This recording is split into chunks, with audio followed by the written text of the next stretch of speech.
Okay, welcome. Today I want to talk a little bit about the dreaded drama triangle. It's also known as the codependency triangle. And in particular, I just want to focus on the persecutor and the challenger. I'll put into the end link at the back of this video. I've done a video already on victim to creator. So I'm just going to go into persecutor to challenger, and I'll do rescuer and coach another time. So, first of all, how does this link into trauma?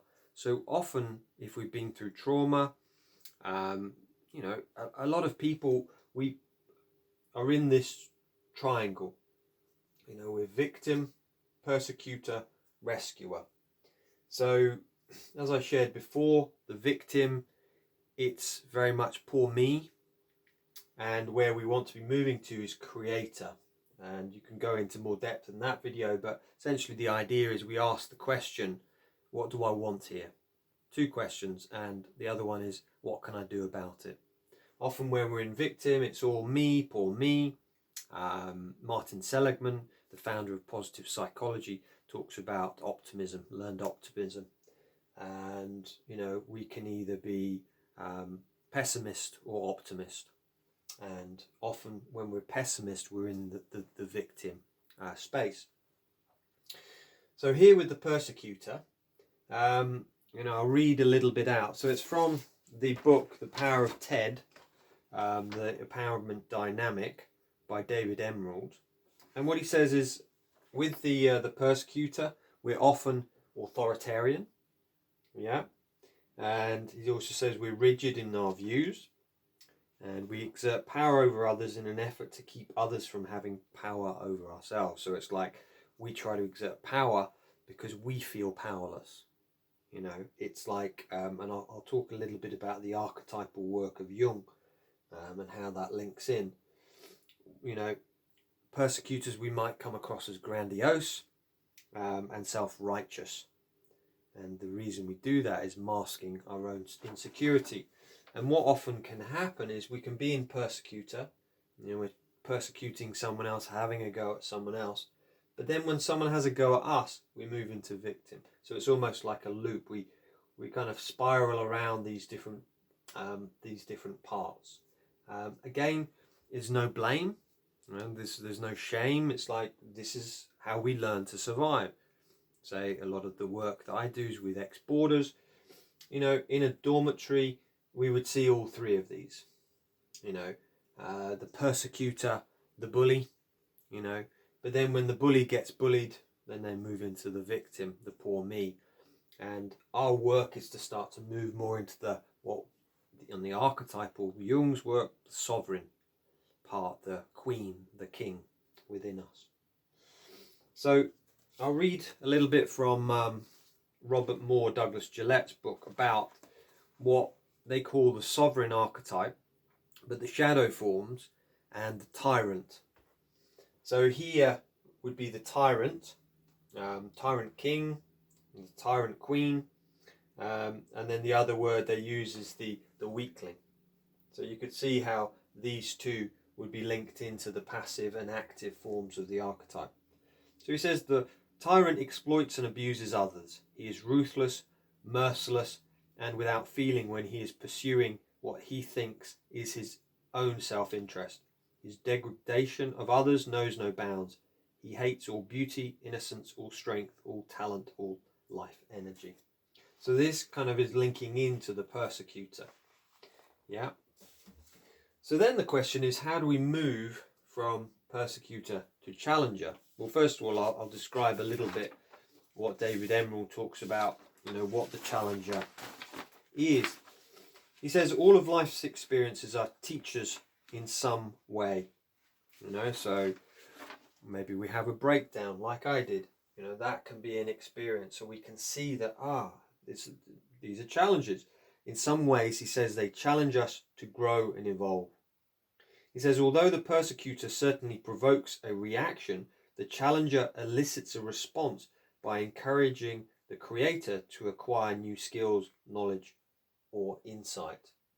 So what we're doing here is we're like starting to see our challenges, whether they're people, whether they are experiences, they're helping us to grow. So we're moving from victim to more creator, to, yeah, this is an opportunity to grow. We change our body posture. Rather than carrying away, we go, right. And with other people,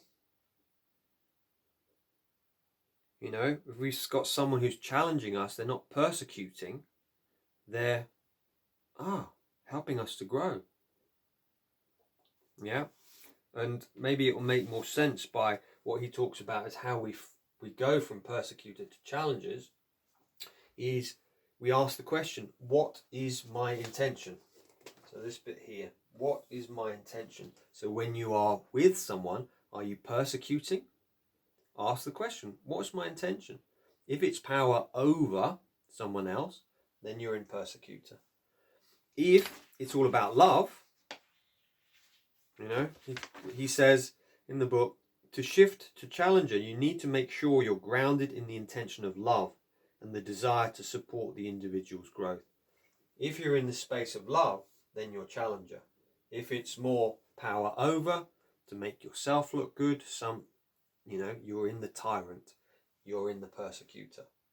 And again, it's judgment-free awareness. It's to catch ourselves, right? Am I in persecutor? Okay, come back to this. What's my intention? Is it love? Is it to help them to grow? And if it's not, it's to not say anything.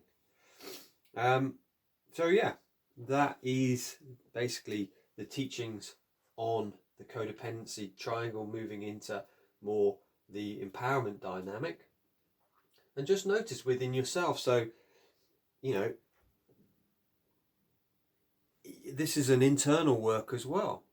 Am I persecuting myself? Often as trauma, as Pete Walker talks about in his book, Complex PTSD, he says we have this really strong inner critic if we've been through trauma. And in my interview I emailed him, and he says boarding school is, a classic case of complex PTSD. So we have this really strong inner critic. So if we notice we're persecuting, ask, what's my intention here? Is it based in love? And most of the times it's not. And how he says, and I've talked about this in other videos, he says to really be firm with the inner critic. No, I'm not taking that abuse. It's like we have to do thought substitution. Got the inner critic going, you idiot. You bring to mind, no, I can do this. You start to bring in the sovereign part, the challenger, the coach, the creator, to go, right, yeah, I can do this. And it takes time. As Pete Walker says, it takes, might take 100 times, 1,000 times a day to challenge that persecutor. And often, if we are persecuting others, the chances are we're persecuting ourselves. So hopefully that makes sense. What's happening? So this weekend I'm off to a conference in London, Boarding School Survivors Conference. I'll put a link into the description, which is Nick Duffel, Joy Shavrin will be talking, and a few other speakers. So looking forward to that, seeing some old faces, so I'm excited with that. Did a talk with the John Bowlby Centre yesterday about my experiences at boarding school. That was a really beautiful evening, and Nikki Moxie was talking. It was very clear, talking about the female's perspective, and Susan Zedike was kind of chairing the evening. That was great. I've got a podcast which went live on Monday about sexuality in boarding school, and talking about boarding school syndrome. The feedback for that has been great so far. And then I've got an interview with clinical psychologist Naomi Fisher, talking about her experiences at boarding school, trauma, and self-directed learning. So that should be out in the next week. So any questions? And if you'd like me to do the final one, rescuer to coach, just please do let me know. Okay, take care.